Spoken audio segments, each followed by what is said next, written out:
Right, hello and welcome to another Expert Inside interview. My name is John Golden from SalesPOP, online sales magazine and Pipeliner CRM, joining you as usual from a sunny San Diego. And today I'm delighted to be joined by Marchem Pfeiffer, who is in, where are you today, Marchem?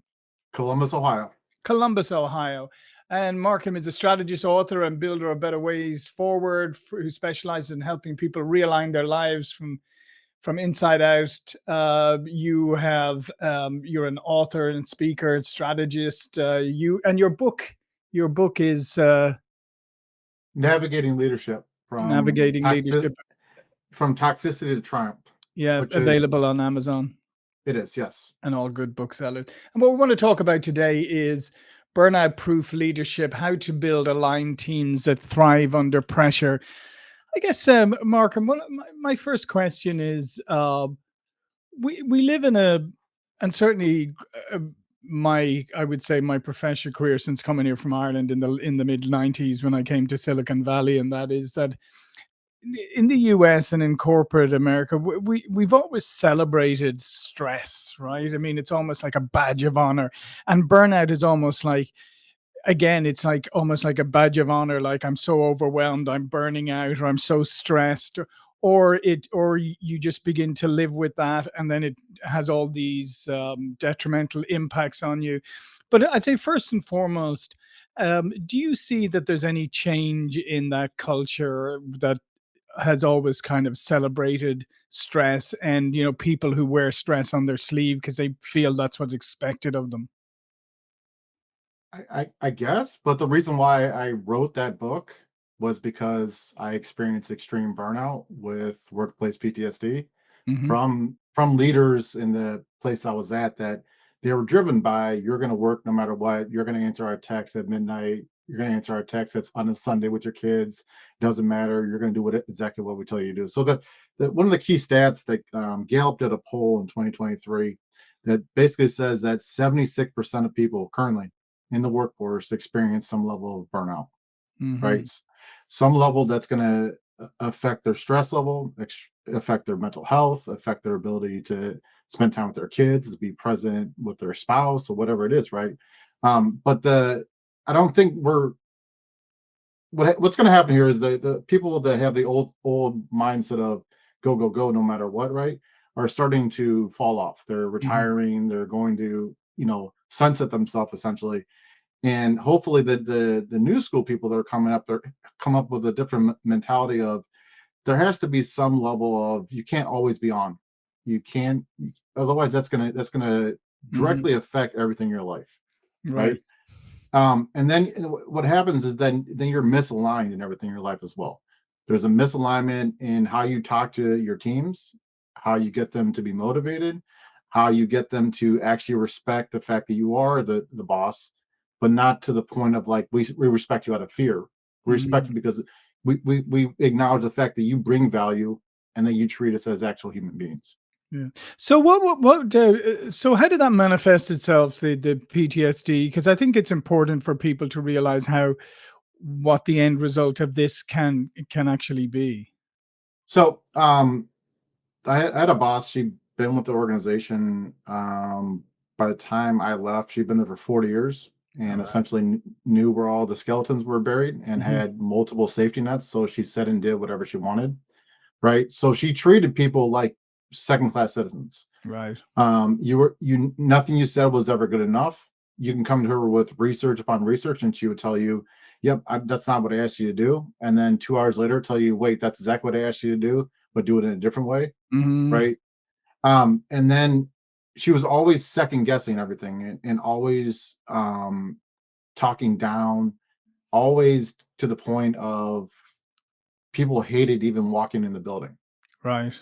So I would sit in the parking lot for 15 minutes deciding whether or not I really even wanted to keep paying my bills, or Mhm. was it time for me to go. So essentially, she ended up. They allowed her to fire me. I had to hire a lawyer, spend thousands of dollars, right, Mm. only for them to change the paperwork to say that I resigned, and they refused to do anything else to me. But there was such a point there where I was seeing her head come out of the wall Oh, at 2 really? a.m., at 3 a.m. I was having severe headaches. My I was seeing all kinds of things that weren't there, and it lasted for a very long time. And that's counseling, that's talking to Mm, the right people, that's getting mentoring. That's been I left there in 2022. I'd say I stopped having those feelings maybe 6 months ago. mhm. Like it lasted that long. Wow, wow. And do you think at any point that the person involved, like, had any recognition of this, or the company had any recognition of this, or are they still continue to operate in the same fashion? Um, she once told me, "I don't know why you come to me with new ideas. Every day here is like Groundhog Day. So just go do what I told you to do." Right. Right? So I highly doubt that this Yeah. has affected her in any way, shape, or Mm. form. Yeah. But how? But obviously, that has a knock-on effect to, keeping good talent, attracting good talent, and all of that. So it has a real knock-on effect. But what happens? One of the things that often happens is when people say, like, "Oh, Markham, you look a bit overwhelmed, you're a bit stressed out. Why don't you take a little bit of time off, and then, come back, and everything will be, you'll be recharged, and everything will be great." If you have an environment like that, it doesn't matter how much time you take off, you're just coming back to the same thing. So the change has to come from the organization, right? It's partially that, but if you have that embedded foundation of this is the way it's always been, like I just said, Hmm. it takes so long and so many years of redoing the process, putting leadership in the right position of understanding that that's not how you're supposed to lead people. That in turn leads to them either quitting or doing just enough to not get fired, Right. and then in turn you're missing a piece of productivity that could essentially bring you to the next step in your career or the organization as a whole. Yeah, and it says, and you also say that this flows down, like, obviously, from leadership, and creates, like, micro toxic cultures. It really does, and then it festers, and then you have this click mentality of, "Ooh, that person, they said that, I wouldn't have said that. Do I go speak up and Right. tell on them?" Essentially, you're creating a lifestyle or an environment of being in high school again, where Right. there's groups, they stick to themselves. That person passes by in the hallway, we're gonna talk trash about them, right? We're gonna talk down about them, and then when they come over to talk to us, we're gonna smile and Right. act like we're the best friends, right? So, Hmm. but what you're creating such a toxic environment of no one can actually speak up, and no one feels like they have the freedom to let their inner voice come out, let Hmm. their ideas flow, because it's always going to get downtrodden on, and someone's always going to say that's not good enough. Yeah. And how do you, when if you're looking at organizations and you're considering organizations maybe as an employee, how do you gauge the culture or recognize these signs? That's the $1 million question, isn't it? Right. Hmm. So you can ask the right questions during the interview. You can go do shadow people. You can do what they call in the military left, right, center, which is you're sitting next to the person that's training you to do their job. You can talk to all these people, but Yeah. eventually, if the environment's toxic, it always comes out. Hmm. I've been in enough places that were toxic that I realized that um, either I'm going off on my own to do this to create the foundational piece that I want for myself and Right. for how I'm teaching people how to lead, or I just have to deal with it and understand that these things are never going to change. Hmm. Now, in my book, I talk about a whole long process of 6 months and getting their people there, but you have to have full buy-in Right. from the very top, all the upper management, all the mid management, everyone has to be bought in. You have to do change management. You have to do everything that goes with it to actually get to that point. But Yeah. unfortunately, so many entities get in the way, and people protect um, their ability to do the next step in their career. Mm, I'm gonna step on your neck to get to this place and not worry about the good of the whole, yeah. right? Yeah. Yeah. Well, you know what they say, you should be careful who you step on the way up. It's the same people who be ready to kick you on the way down. That's true. That is also true. So how do you recognize if you're in a company and you feel like, how do you recognize the symptoms of burnout or that you're approaching that point? Well, I'd say for me is when I was staring at my laptop and the ideas weren't flowing anymore Hmm. because I was so hyper aware that the next word is was going to be the wrong word, right? So if you start to feel like you're it's affecting your stress level, it's affecting your body's telling you, heart's palpitating further, like you're getting headaches, you're seeing things that aren't there, you're highly irritable when you're leaving work or at work, right? You're overreacting to things that you shouldn't be overreacting to. There's multiple red flags that go into being on the verge of burnout. And again, it's the especially with this current economy, multiple people are like, I can't not have a job.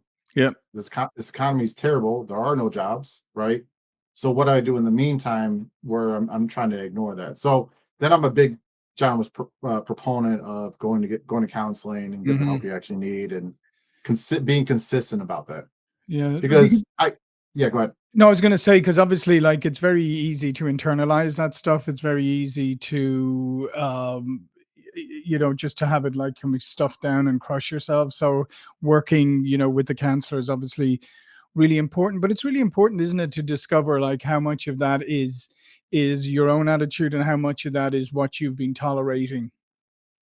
Yeah, no, and that's the bigger part, right? That's the biggest thing is understanding your ability to um perceive changes in your own body in your own system, Hmm. right? And how that affects the greater whole of what you're trying to do. The too many people get to the point of I'm burnt out. So for instance, I have a friend of mine, she has a very hardcore job of dealing with crimes against children, right? Mm. That's a hardcore thing, but she loves her job, so she knows that this is affecting her bigger ability to be Right. around her own kids, right? So she has to figure out how much time do I need to take off to actually recharge, and is that going to be good enough when I'm done with that, right? Hmm. So she's gotten to the point of almost quitting 4 times now in the last year because it's a lot to take in, right? And that's the bigger burnout of like, okay, so not only are you dealing with these over the top cases that she's dealing with, but it's also lots and lots of travel all over the country nonstop because you have to go speak to these people in person. So I always tell people that you have to figure out how to get back to being aligned in your life. So much of leadership that ends up being poor is because the leader's not aligned to what the team actually needs, Hmm. and it's coupled with people having fragile ego syndrome and imposter syndrome and everything that comes with that, right? And they don't feel like they actually belong there, so they're going to do over the top. They're going to overreact. They're going to control and not Hmm. actually lead, right? They're going to micromanage. They're not going to teach.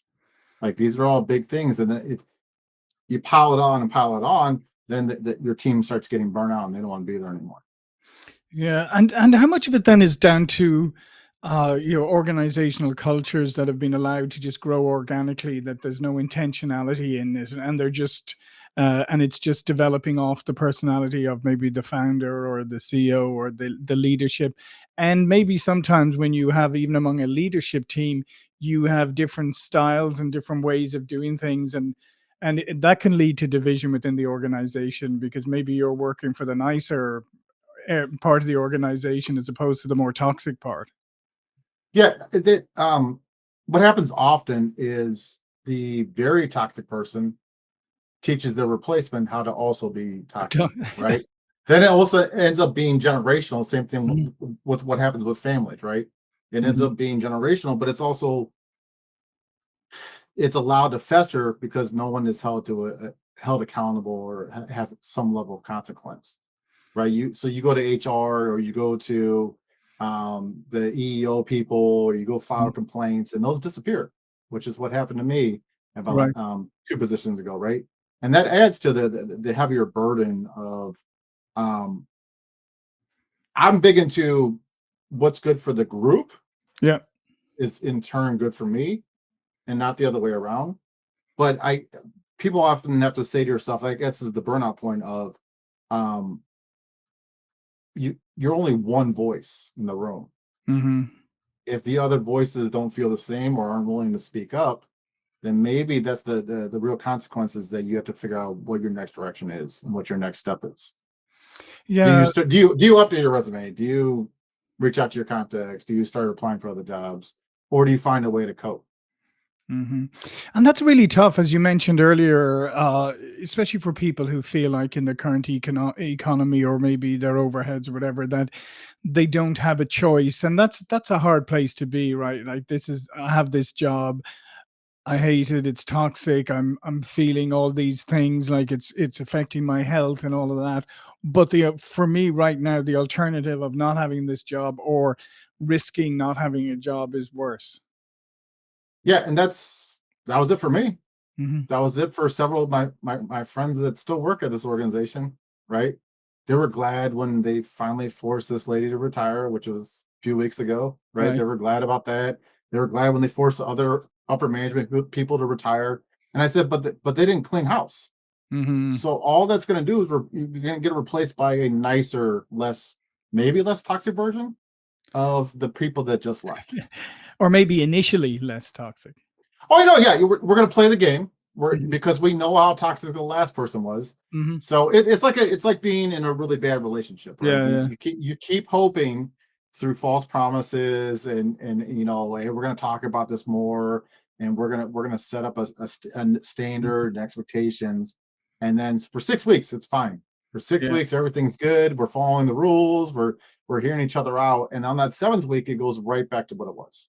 Yeah, yeah, yeah.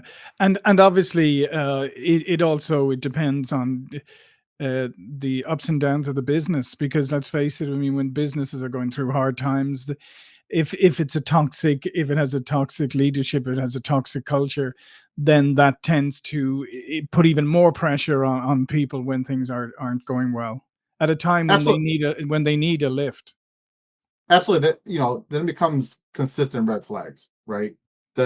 Okay, so if your company's tied to the stock market or the Hmm. economy, right? Which so many are, or in this case, currently with the tariffs that are coming Yeah. about, right? And we realize that everything is affected by these tariffs, right? Then how? Okay, so I then in turn can't hire a person that's going to help the group as a whole. That's going to Right. ease the burden of the person that's working three jobs as opposed to their own job, right? And then I'm super stressed at night, and I can't shut that off and have an actual real conversation with my kids or my wife or whoever that is, right? Hmm. So then like I said, it truly does affect everything, and people don't have the right. It becomes, I am my business, Hmm. right? I am this, and then when this doesn't work, then who am I, right? Right. So Yeah. there's no separation of that. There's no separation of identity between that, and that in Mm. turn affects how they treat people as a whole.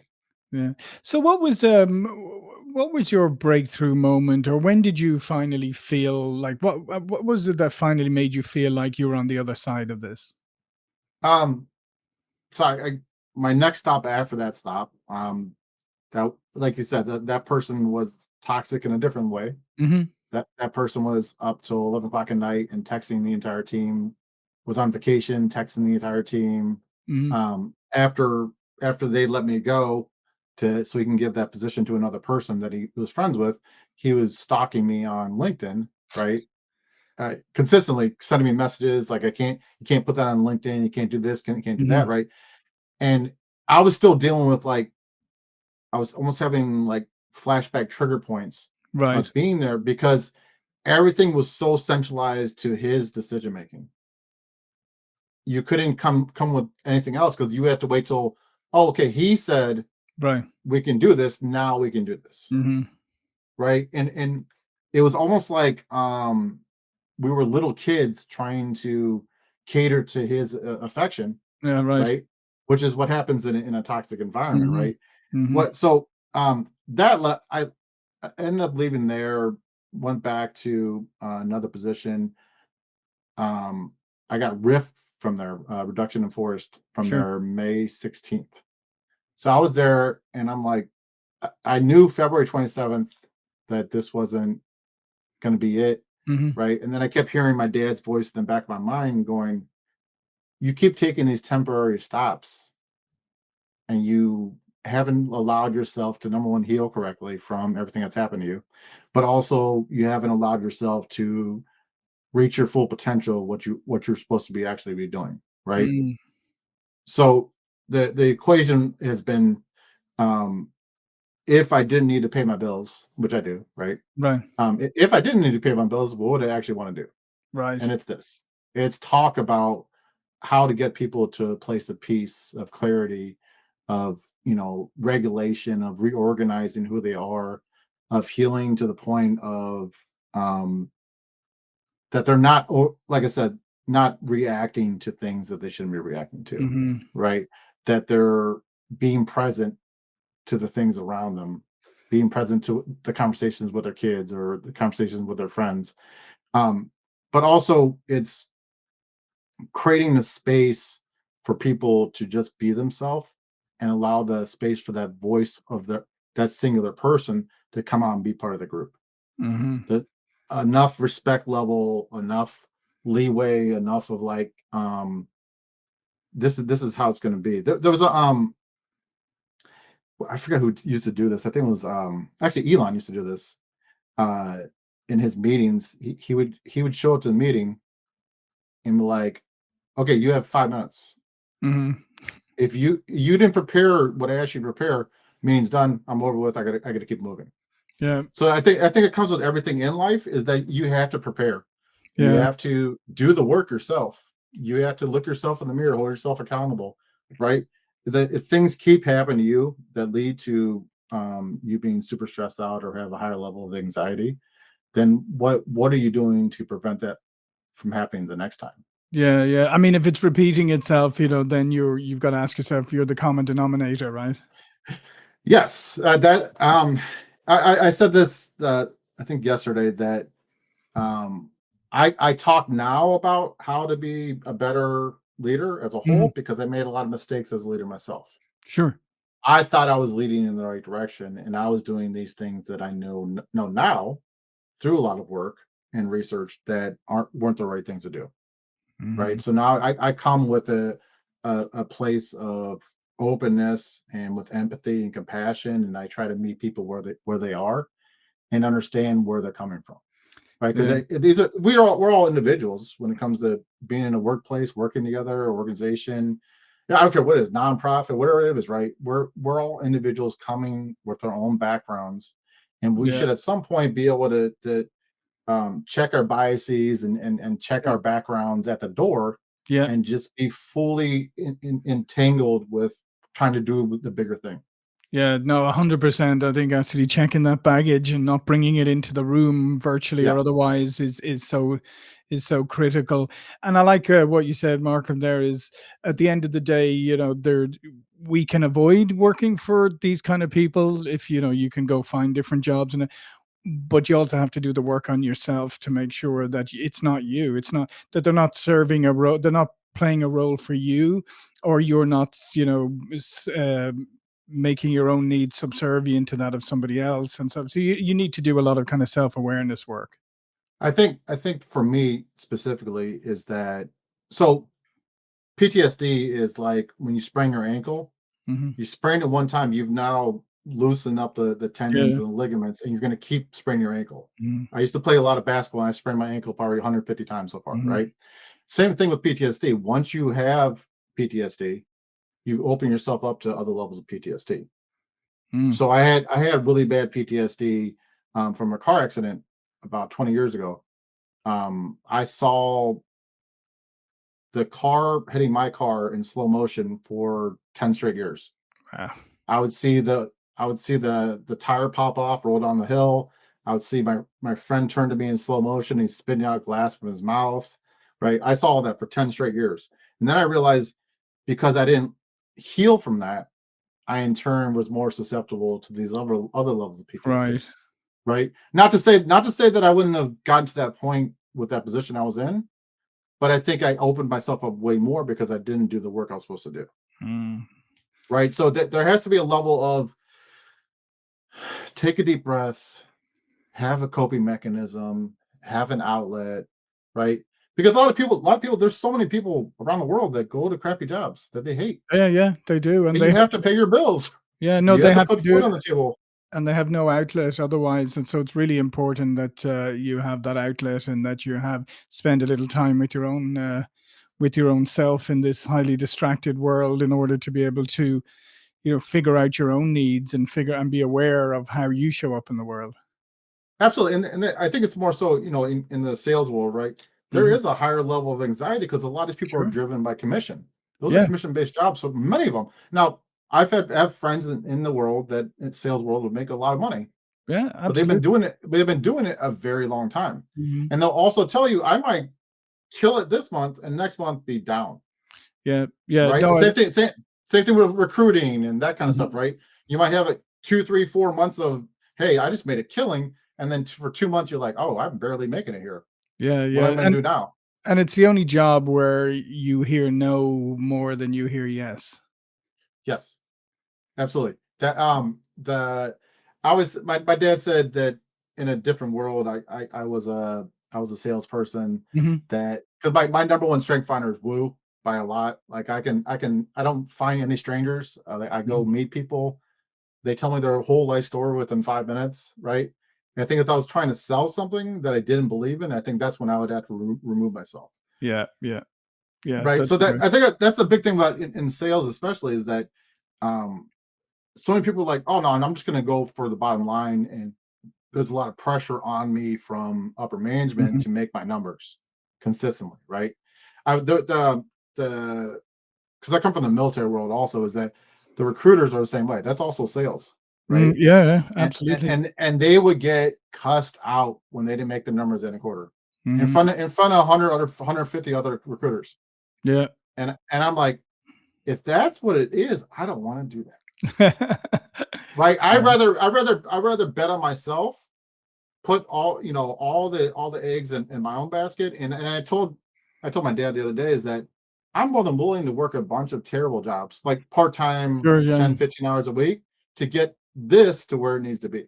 Right, right. Right? Yeah. No more temporary stops. No more allowing people to treat me as a number and not an actual person. Right? No longer misaligning myself with leadership that doesn't really Mhm. care about what I'm doing. Right? We're at the end of the day, we're all expendable unless you're in your Yeah, own job. yeah, Then you have to fire yourself. Right? yeah. Okay, I've had enough of this. I've had enough of you, Mark. You're out of here. Right? Yeah. Yeah. But it's to the point of like the unfortunately, so many people never get to the point of feeling passionate and happy about what they're doing. Yeah, yeah. No, I think that's a very poignant point. I think it is true. I say most people don't end up being passionate about what they're doing, and unfortunately, um, it's a grind day in day out, and especially it depends what role you're in. But if you're in sales, that's a hard role to be in if you don't believe in what you're doing, if you're not passionate about it, because it comes through very quickly, very obviously. Yeah, I always say that basically hustle is just survival with good PR. Yeah, yeah, exactly. Yeah. It's not an actual strategy, right? No, no, So it's not. if you're go go go go go, you can't shut it off. Mhm. I think that makes you more susceptible to being burnt out, to being impulsive, to making the decisions that you shouldn't be making, right? And then you're having to sit with yourself at the end of the day and saying, okay, how did I get here? Yeah, absolutely, absolutely. Well, listen, Markham, this has been fascinating. Some great insights. All of Markham's information will be below this video. But before we go, please do remind people about what you do. So I have the Toxicity book is out. I'm writing a course right now for it's tied to a leadership academy. And it's an 8-week course. It's also other courses that go with that. I also created a diagnostic assessment that's tied to a second book that's about to come out called Centered Leadership. It's clarity, ownership, regulation, energy, and it's taking the what's missing from the Colby Index, Mhm. from Strength Finders, and from Myers Briggs, and finding out how to create the right level of empathetic leadership and servant leadership is what we're looking for. But also I do coaching on the side and everything that comes with that. So they can hit me up on my website, or you'll have access to the free quiz that goes into the diagnostic as well. Great. Well, I encourage people to go check it out and take your own pulse and see how you are on the burnout scale right now. And thank you again, Mark, and thank you for watching and listening. I'll see you all again very soon. Thank you.